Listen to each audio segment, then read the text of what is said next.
That mortal man should feed upon the creature that feeds his lamp, and like Stubb, eat him by his own light, as you may say. This seems so outlandish a thing that one must needs go a little into the history and philosophy of it. It is upon record that 3 centuries ago the tongue of the right whale was esteemed a great delicacy in France, and commanded large prices there.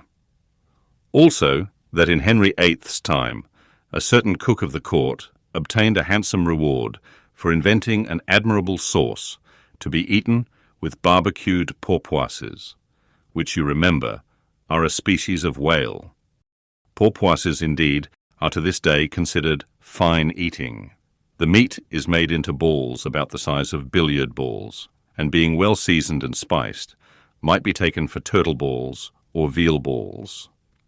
The old monks of Dunfermline were very fond of them. They had a great porpoise grant from the crown. The fact is that among his hunters, at least, the whale would by all hands be considered a noble dish, were there not so much of him.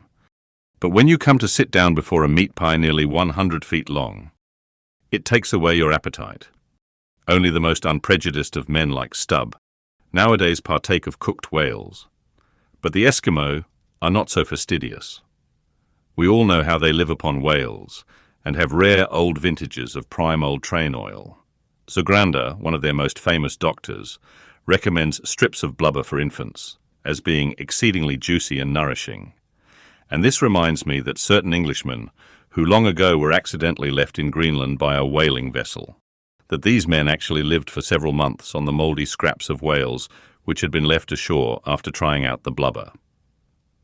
Among the Dutch whalemen, these scraps are called fritters, which indeed they greatly resemble, being brown and crisp, and smelling something like old Amsterdam housewives' doughnuts, or oliekoeks, when fresh. They have such an eatable look that the most self-denying stranger can hardly keep his hands off. But what further depreciates the whale as a civilized dish is his exceeding richness. He is the great prize ox of the sea, too fat to be delicately good. Look at his hump, which would be as fine eating as the buffalo's, which is esteemed a rare dish, were it not such a solid pyramid of fat.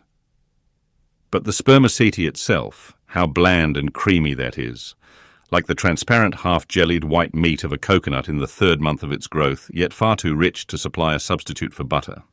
Nevertheless, many whalemen have a method of absorbing it into some other substance, and then partaking of it. In the long try watches of the night, it is a common thing for the seamen to dip their ship biscuit into the huge oil pots and let them fry there a while. Many a good supper have I thus made. In the case of a small sperm whale, the brains are accounted a fine dish. The casket of the skull is broken into with an axe, and the 2 plump, whitish lobes being withdrawn, precisely resembling 2 large puddings, they are then mixed with flour and cooked into a most delectable mess, in flavour somewhat resembling calf's head, which is quite a dish among some epicures. And everyone knows that some young bucks among the epicures, by continually dining upon calves' brains, by and by get to have a little brains of their own, so as to be able to tell a calf's head from their own heads, which indeed requires uncommon discrimination. And that is the reason why a young buck with an intelligent-looking calf's head before him is somehow one of the saddest sights you can see. The head looks a sort of reproachfully at him, with an et tu brute expression. It is not, perhaps entirely because the whale is so excessively unctuous that landsmen seem to regard the eating of him with abhorrence. That appears to result in some way from the consideration before mentioned. That is, that a man should eat a newly murdered thing of the sea, and eat it too by its own light. But no doubt the first man that ever murdered an ox was regarded as a murderer. Perhaps he was hung. And if he had been put on his trial by oxen, he certainly would have been. And he certainly deserved it if any murderer does. Go to the meat market of a Saturday night and see the crowds of live bipeds staring up at the long rows of dead quadrupeds. Does not that sight take a tooth out of the cannibal's jaw? Cannibals? Who is not a cannibal? I tell you it will be more tolerable for the Fagi that salted down a lean missionary in his cellar against a coming famine. It will be more tolerable for that provident Fagi, I say, in the day of judgment, than for thee, civilized and enlightened gourmand, who nailest geese to the ground and feastest on their bloated livers in thy pâté de foie gras. But Stubb, he eats the whale by its own light, does he? And that is adding insult to injury, is it? Look at your knife handle there, my civilized and enlightened gourmand, dining off that roast beef. What is that handle made of? What but the bones of the brother of the very ox you are eating?